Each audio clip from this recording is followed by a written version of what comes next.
창세기 30장 22절을 한절 읽겠습니다. 창세기 30장 22절,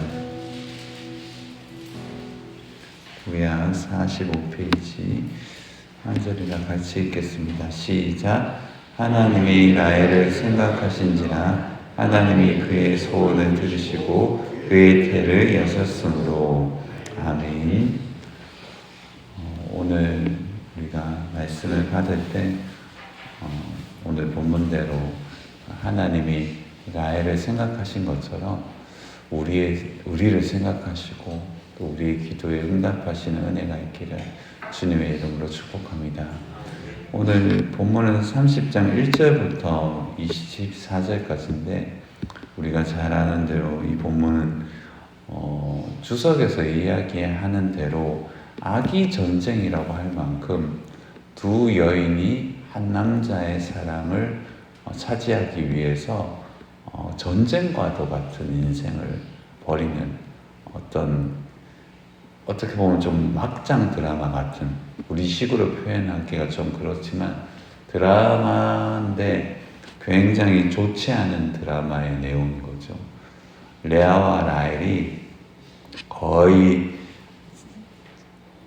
가족이지만 가족보다 못한 전쟁과 같은, 그리고 서로를 미워함을 넘어서서 거의 그 인격을 박살내고 싶어하는, 결국은 승리하고 싶은 그런 처절한 전쟁을 보여주고 있습니다. 그러니까 말도 안 되는 흑역사, 가족인데 거의 말도 안 되는 흑역사를 쓰고 있고, 질투와 시기라는 이 두 가지가 가족의 역사 가운데 들어와서 인생을 박살내는 장면을 보고 있습니다.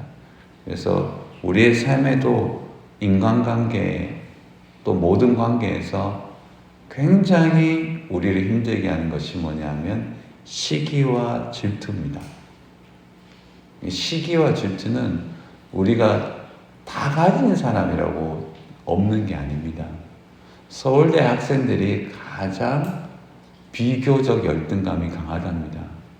원래 어차피 안 가진 분들은 크게 그게 없어요. 자기 만족이 강할 수 있는데 오히려 많이 가진 사람들이 더 뭐가 있다? 시기와 질투가, 열등감이 많을 수 있습니다.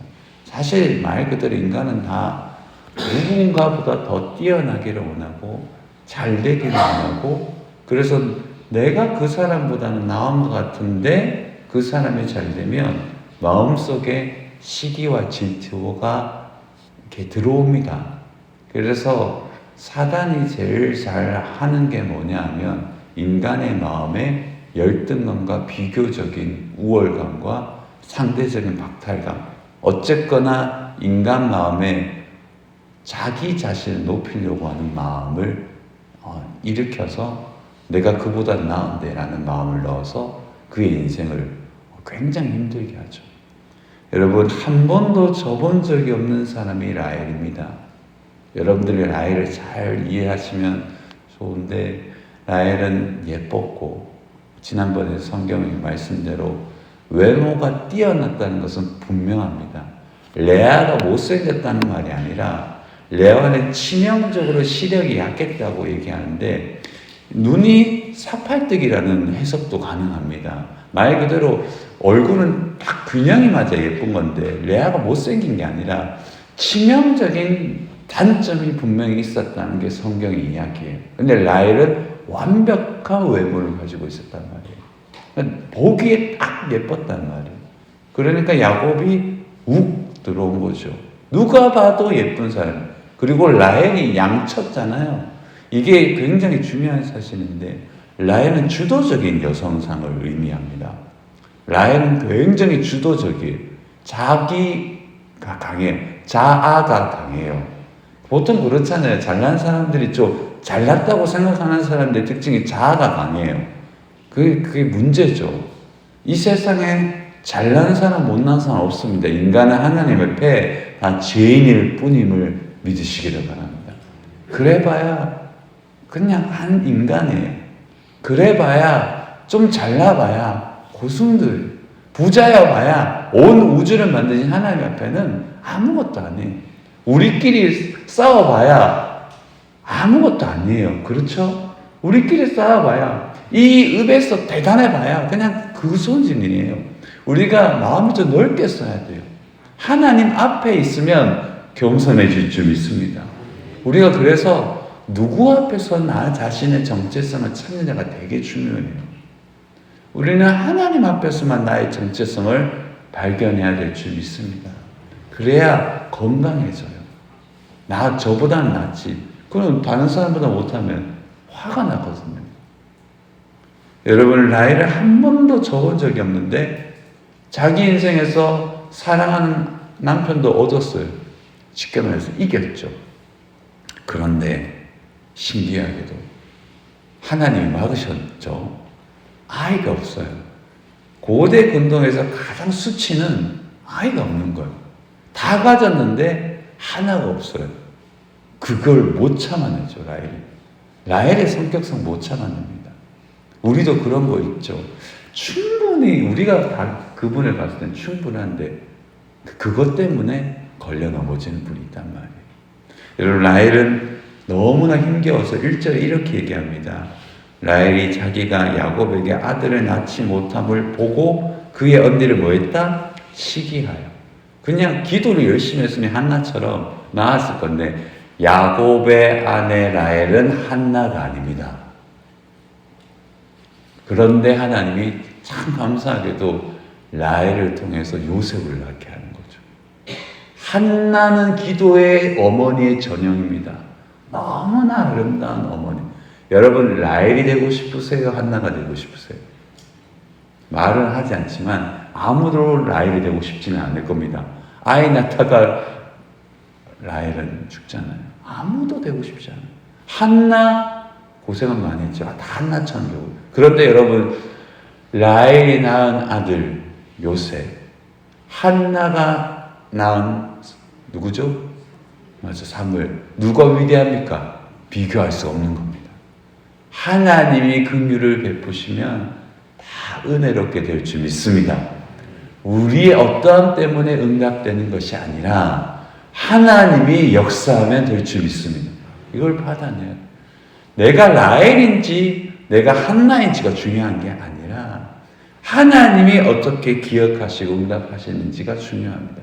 신앙은 그래서 내가 어떻게 하는지가 중요한 것은 아니에요. 하나님이 어떻게 하실지에 대한 기대가 그어야 될 줄 믿습니다. 하나님이 어떻게 해야 될지, 하나님 나를 어떻게 쓰실지가 관심이 있어요. 여러분, 우리는 라헬이 될 수도 있고 한나가 될 수 있어요. 누가 되는지가 중요하지 않아요. 너무 여러분들이 없는 것에 관심이 괜찮아요. 없어도 됩니다. 있어도 괜찮아요. 있고 없고는 하나님 앞에는 아무 상관없어요. 하나님은 무에서유를 창조하시는 분이시기 때문에 우리가 있고 없고가 문제가 아니에요. 잘나고 못하고 문제가 아니에요. 하나님이 역사하실지 안 하실지가 중요한 거죠. 거기에 관심이 있어요. 하나님 역사하실까? 여러분, 이 시기심이라는 게 굉장히 선명한 뜻이 있습니다. 다른 사람의 장점을 고통스럽게 열망하거나 바라다. 이 시기가 나쁜 게 아니에요. 어떻게 보면 다른 사람의 장점을 보고 그것을 열망하는 것이 넘쳐서 그래요. 맞죠? 그러니까 여러분, 시기심이 적정선이면 괜찮아요. 나도 저 사람처럼 기도 많이 해봐야지. 그 정도까지는 괜찮단 말이에요. 넘어서서 그게 안 되는 거예요. 같이 한번 따라해봐요. 선을 넘지 말자. 그 선을 넘지는 않으면 됩니다. 선을 넘으면 안 돼요. 욱해서 내뱉은 말이 선 넘으면 감당할 수가 없습니다. 선 넘는 행동을 안 할 수 있도록 하나님이 강건적으로 여러분들이 역사하시기를 주님의 이름으로 축복합니다. 여러분, 시기는 적정선이면 굉장히 우리를 어떤 열심을 내게 해요. 내가 이게 부족하지. 저 사람은 저렇게 열심히 하고 정말 열심히 하는데 그래, 나도 열심히 해보자. 이건 굉장히 좋은 겁니다. 근데 라헬은 수준을 넘어서요. 선을 넘어요. 그래서 어떻게 합니까? 이게 히브리어로 명령법인데 야곱에게 아이를 낳게 하라. 나는 죽는다. 아니면 여기를 직역해 보면 나는 죽어가고 있는 중이다. 아예 안 낳으면 나는 결국 죽을 거다. 이런 뜻이에요. 협박입니다. 협박. 이것도 하나님이 하시는 건데 그걸 모르고 신앙이 거의 없었단 말이에요. 라헬은. 그러니까 2절에 보면 야곱이 화를 냅니다. 내가 하나님 대신하겠나? 하나님이 당신을 임신 못하게 한 내 책임 아니다. 야곱의 근성 중에 좀 나쁜 근성이 좀 있는데 이것도 좀 위로해 주면 되는데 야곱도 사실은 한나의 남편이 아니에요. 그러니까 라헬도 야곱도 생각해보면 한나 남편의 수준이 아니에요. 근데 하나님이 이 수준도 쓴다는 것을 볼 때 저는 굉장히 은혜롭게 읽었습니다. 우리가 수준이 떨어져도 하나님은 높은 수준을 가지고 있는 분이십니다. 우리가 약해도 괜찮아요. 우리가 수준이 떨어져도 하나님 우리를 올려서 선하게 쓰실 줄 믿습니다. 죽는다라는 과격한 표현을 하지만 하나님이 화내지 않아요. 막 밤에 찾아와서 꿈에 찾아와서 야곱과 라헬을 막 힘들게 하지 않는단 말이에요. 하나님은 그렇게 긍휼이 풍성하시고 받아내시는 분이십니다. 무한한 자비를 사실은 아브라함과 이삭과 야곱과 족장 시대에는 보여줘요. 그러나 십계명이 세워지고 언약이 세워지고 율법이 주어지는 즉시 하나님은 율법을 준하여 우리를 평가하십니다. 아브라함과 이삭과 야곱에게는 하나님이 온전하게 보여주시지 못했어요. 계시가 완전히 드러나지 않았단 말이에요. 그렇기 때문에 하나님이 더 긍휼을 여기세요. 그걸 우리에게 좀 더 적용하자면 새 가족이나 새 신자들한테 하나님이 무한한 자비를 베풀어 주세요. 그렇죠? 우리 처음 예수 믿을 때는 어마어마한 자비가 와요. 뭐 대충 하는데도 은혜가 주시고 기도 안 하는데 응답이 주시고. 근데 여러분 신앙생활 오래 하니까 그렇게 기도 응답이 빠를까요? 더딜까요? 더뎌요. 신기해요. 우리가 성장해서 그런 겁니다. 하나님은 기도에 응답하시기 전에 대화를 깊게 하시고 기도의 대상과 사랑을 충만하게 경험하면서 성장과 성숙에 관심이 있기 때문에 선물을 주는 거에 관심이 있는 것보다 그 선물을 받는 자가 나를 알고 나와 함께 교제하기를 원하신다는 것을 기억하셔야 됩니다. 이게 하나님이 우리에게 기도에 있어서도 적정선에서 늦게 응답하시는 이유예요. 오늘 그러나 하나님은 라헬의 기도에 응답하십니다. 할렐루야. 하나님은 궁극적으로 해결해 주세요.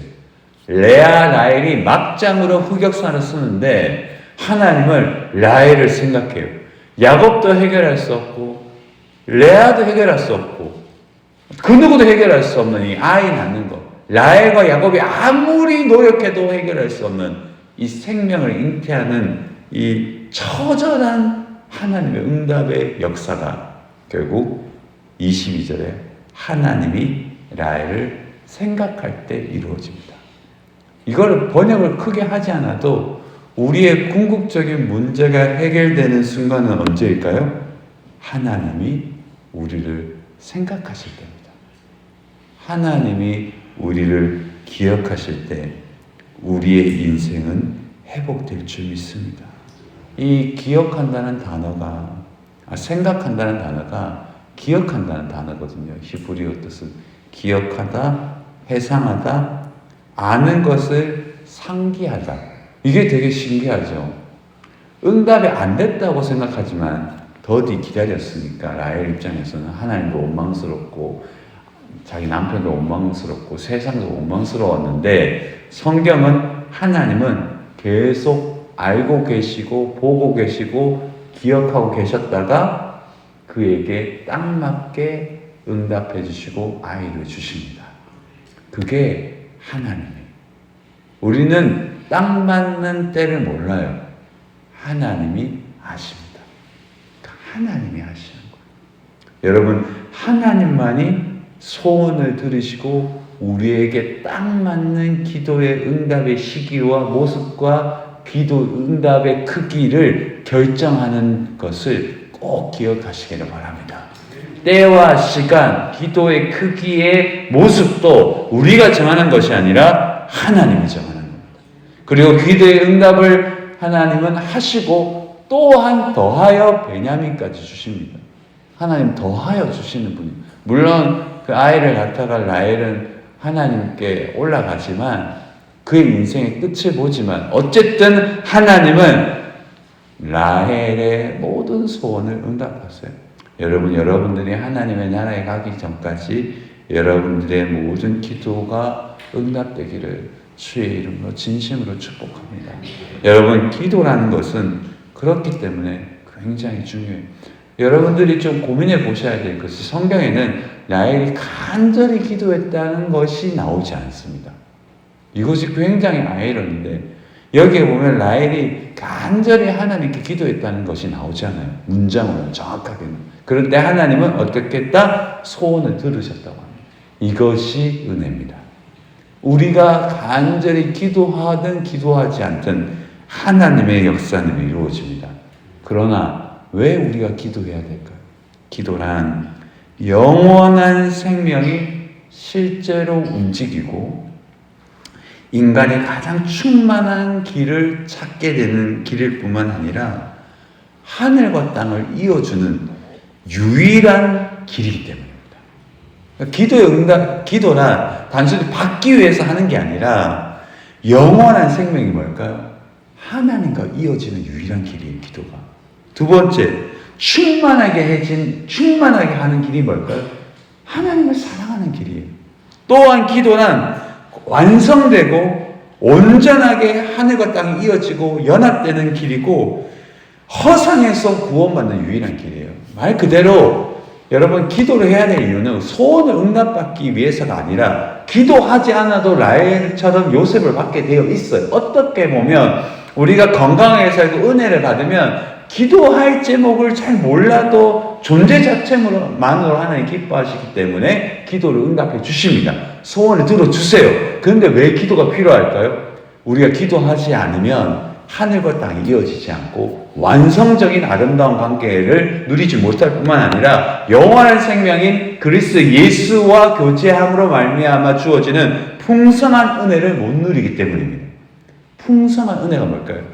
교제하면서 기도 가운데 발견하여 하나님이 응답해 주셨다는 확신을 기도 가운데 경험할 때 나와 함께 하나님이 하시는구나.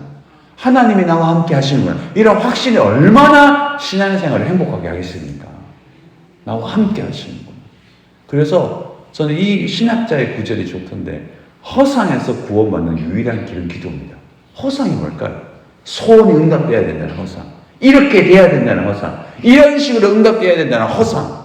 그건 허상이에요. 하나님이 주시는 것이 응답입니다. 할렐루야. 그냥 하나님이 주시는 것이 응답.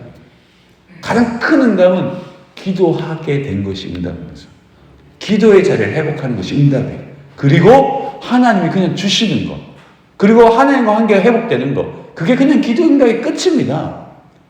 소원은 1000가지예요, 여러분. 언제 기도 다 응답되겠습니까? 죽을 때까지 응답 안 될걸요.